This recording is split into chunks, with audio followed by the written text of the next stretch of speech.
Dieu a créé tout l'univers en 6 jours, et le septième jour, il s'est reposé. Et le huitième, il n'est pas en vacances depuis la septième journée. Il est toujours actif, en train de créer de nouvelles choses. Mais sommes-nous prêtes à les recevoir?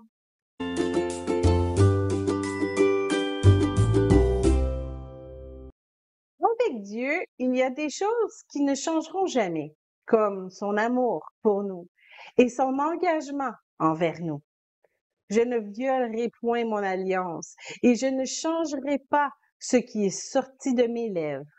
Psaume 89, 34. Mais il y a d'autres choses qui sont en constante évolution. Les bontés de l'Éternel ne sont pas épuisées, ses compassions ne sont pas à leur terme, elles se renouvellent chaque matin. Oh, que ta fidélité est grande. Lamentation 3, 22 et 23. Et lorsque nous sommes dans un temps de dévastation, nous pouvons nous attendre à ce que Dieu ait une issue. Voici, je vais faire une chose nouvelle sur le point d'arriver. Ne la connaîtrez-vous pas? Je mettrai un chemin dans le désert et des fleuves dans la solitude. Ésaïe 43, 19. Même si Dieu ne nous cache pas sa volonté, il ne nous dit pas toujours comment il agit et il ne nous explique pas chaque détail de son plan. Il nous demande de lui faire confiance et d'obéir. Si ces préceptes sont les mêmes pour tous ses enfants, Dieu est parfois plus sévère avec certains qu'avec d'autres, comme vous pouvez le voir dans Jacques 3:1. Notre parcours avec le Seigneur est unique à chacun de nous, mais nous allons tous vers le même but. C'est probablement pour ça que notre Père céleste n'a jamais été intéressé par une religion, mais qu'il désire une relation personnelle avec chacun de ses enfants. Non seulement Dieu nous conduit d'une façon différente les uns des autres, mais il désire que nous soyons prêts à changer de direction dès qu'il nous le demande. Même si ce que nous faisons est bien, il peut nous demander de l'abandonner et d'entreprendre un autre projet pour lui. Un pasteur, par exemple, pourrait être excellent pour sa congrégation et Dieu lui demande de laisser son troupeau à un autre serviteur pour que lui soit libre d'entreprendre une œuvre missionnaire, par exemple. Avec le Seigneur, il faut être prêt à essayer de nouvelles choses et lui faire confiance. C'est ce que Jésus enseignait avec sa parabole des vieilles cruches.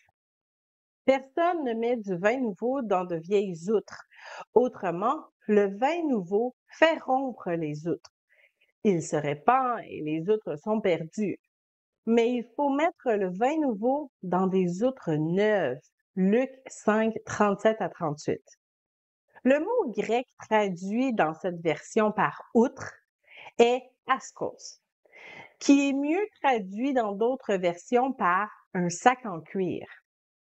Lorsque les gens allaient chercher du vin nouveau à un producteur, ce dernier versait une portion de liquide dans des sacs en cuir pour le transport. Mais comme le vin était neuf, la fermentation n'était pas terminée et des gaz continuaient à s'échapper du mélange. Il fallait donc un sac qui pouvait s'étirer, qui pouvait supporter la pression des gaz. Un sac en vieux cuir tout sec allait assurément fondre sous la pression. Jésus a donné cette parabole après avoir critiqué, en quelque sorte, la rigidité des pharisiens concernant leur service auprès de Dieu. Il disait ici que l'Esprit de Dieu était en train de prendre une direction différente de la leur et que s'il n'était pas malléable, comme un nouveau sac, il ne pourrait pas porter cette nouvelle portion de l'Esprit. Et ce message nous parle à nous encore aujourd'hui. Sommes-nous malléables, Sommes-nous prêts au changement? Certaines personnes ont de la difficulté avec les changements. Elles trouvent la paix dans leur routine. Pourtant, c'est Jésus le Prince de paix. Certaines personnes blâment leur âge pour leur immobilité, alors que Dieu peut nous utiliser à tout âge, de différentes façons. Avec le temps, nous pouvons tous devenir des vieilles cruches si nous n'acceptons pas d'essayer de nouvelles choses, sous l'inspiration du Saint-Esprit, bien sûr. Lorsqu'il parle de notre croissance en Christ, l'apôtre Paul compare ça à une course dans 1 Corinthiens 9, 24. Nous ne sommes pas supposés être au même endroit spirituel que nous étions l'an passé. Vous courez bien qui vous a arrêté pour vous empêcher d'obéir à la vérité. Galates 5, 7. Peut-être que le Saint-Esprit veut vous utiliser dans un autre domaine pour étirer vos muscles spirituels. Peut-être veut-il vous sortir de votre confort pour vous faire rencontrer de nouvelles personnes. Certains célibataires se plaignent de n'avoir aucun partenaire potentiel autour d'eux. Peut-être est-il temps pour eux de changer d'environnement et de partir à la rencontre de chrétiens qui sont dans d'autres milieux. Suivez l'inspiration du Saint-Esprit. Si vous vous trompez, mais que vous aimez Dieu de tout votre cœur, votre Père utilisera aussi vos erreurs pour vous enseigner. Vous ne pouvez pas être perdant à bouger. L'immobilité ne vous mènera nulle part. Il est temps, donc, de bouger, de confronter vos vieilles habitudes et vos vieilles idéologies.